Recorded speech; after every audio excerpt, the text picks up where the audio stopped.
Lake Chickamauga has become known as the new bass fishing capital of the South. Thanks to a Florida strain bass stocking program started in 2000, this Tennessee River impoundment has been producing big bags and big champions in the bass world.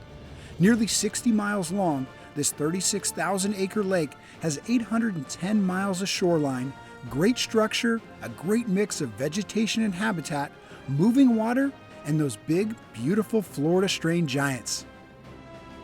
Big fish bring big personalities, which makes Lake Chickamauga the perfect place to showcase the amazing talent in the first ever Tackle Warehouse Pro Circuit Super Tournament. Major League Fishing anglers are joining FLW pros for a shot at record-breaking bags and over $4 million in payouts. The newly expanded field is headlined by the best professional anglers in the world, and the competition has never been hotter. Last year at Chickamauga, Angler of the Year David Dudley, Cup champion John Cox, and hometown hero Buddy Gross all secured spots in the top 5 on the final day.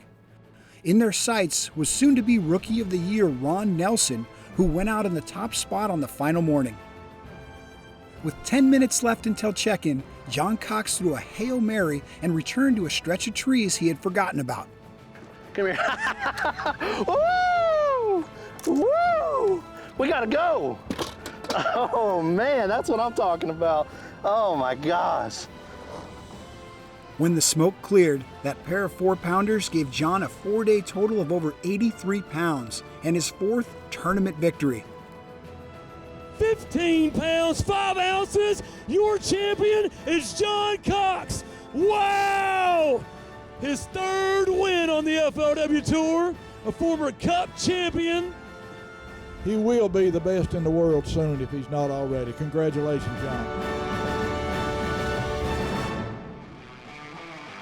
On a fall day in 2010, another fishing giant claimed victory here, but with a much different approach. 11-year veteran Mark Rose fished offshore structure and ledges to gain his 3rd FLW win, beating local Wesley Strader by a margin of only 2 pounds, 9 ounces. I felt really good about having a good, consistent tournament once I found that first big school of fish.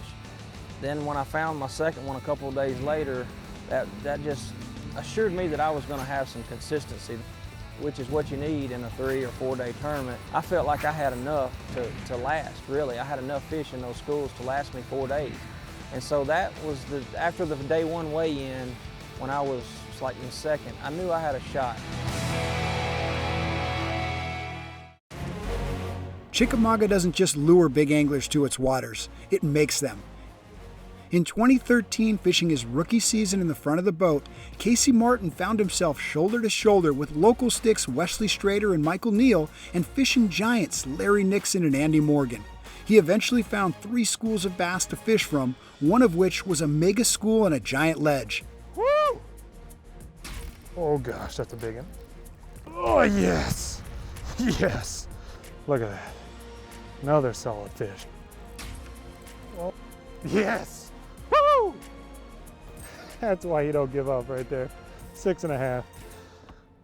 In one of the most dominating victories in FLW Tour history, Martin amassed a 4-day total of 103 pounds and 3 ounces, the 2nd largest stringer in FLW Tour competition at the time. With over 30 pounds of bass on the final day alone, he won with a 22-pound-plus margin of victory, which at the time was the 2nd largest in FLW Tour history. Whether it's a bass fishing legend, a local hero, or one of the 28 rookies waiting to break out, a new champion is going to be crowned at Lake Chickamauga this year. And with a field that includes 56 Major League Fishing pros joining the FLW family for the first of 3 super tournaments, the stakes have never been more interesting. This truly is the land of giants.